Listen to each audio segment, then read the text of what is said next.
اور ایک چیز میں اپنے ذاتی تجربے سے آپ کو بتاتا ہوں میرے محترم بھائیوں، یہ 300 بیماریوں کا علاج ہے، اور میں نہیں کہتا، اس کے بارے میں گوگل پہ جا کے سرچ کرو، آپ حیران رہ جاؤ گے۔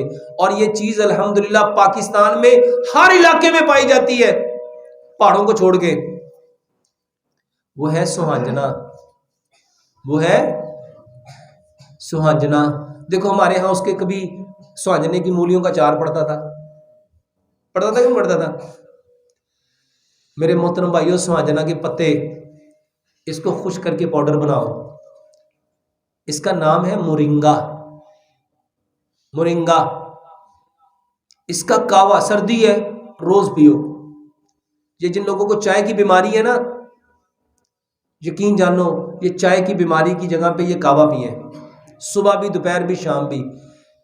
اس کے صرف چند فائدے بتاتا ہوں۔ زندگی میں سر درد نہیں ہوگا، آپ کا خون کبھی گاڑھا نہیں ہوگا، اور خاص طور پہ وہ مریض جن کے گردے خراب ہیں، جو ڈائلسس پہ ہیں، جن کے جگر خراب ہیں، جن کے پیٹ میں پانی پڑا ہوا ہے، جن کے پیروں میں سویلنگ ہے، پاؤں سوج چکے ہیں، جن کی آنکھوں کے نیچے سویلنگ ہے، مورنگا پاؤڈر 2 کپ پانی لو، 1 چائے کا چمچ مورنگا پاؤڈر ڈالو، 1 چمچ اس میں گڑ ملاؤ، اور 1 چمچ اس میں لیمن ملاؤ، اتنا پکاؤ 2 کپ پانی 1 کپ رہ جائے مٹی کی ہانڈی میں۔ 1 کپ صبح، 1 دوپہر، 1 شام، کھانے سے گھنٹہ 1.5 گھنٹہ بعد پیو۔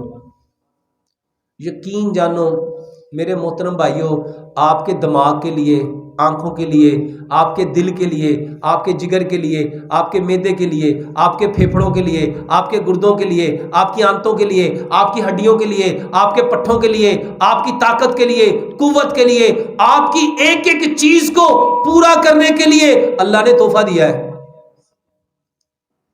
اور یہ اتنا سستا ہے، اتنا سستا ہے، اتنا سستا ہے۔ آپ کے ہے یہاں پہ مورنگا سوہانجنا؟ میرے محترم بھائیوں 10-15 روپے کا اس کا پودا آتا ہے، صدقہ جاریہ کے طور پہ یہ پودے لگاؤ۔ واللہ گجرا والے میں ایک بھائی ہے، وہ کہتا ہے ڈاکٹر صاحب میں نے جب آپ سے سنا نا، میں نے 1000 پودا لگایا، اور آج کہتا ماشاءاللہ میں اتنے پتے بانٹتا ہوں، میں لوگوں کو خوش ہو کے دیتا ہوں کہ یار تم ہی لے لے، تم ہی لے لے، تم ہی لے لے۔ میرے محترم بھائیوں 10-15 روپے کا پودا ہے، صدقہ جاریہ سمجھ کے جہاں زمین خالی دیکھو وہاں پہ لگا دو۔ اور یہ اتنا بڑا صدقہ ہے، اور اس کے پتوں سے جو آکسیجن نکلے گی نا لوگوں کے اندر جائے گی، واللہ یہ بھی بیماریوں کی شفا ہے۔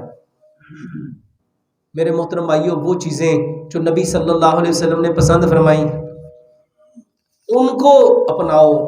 اور کیا پسند فرمایا؟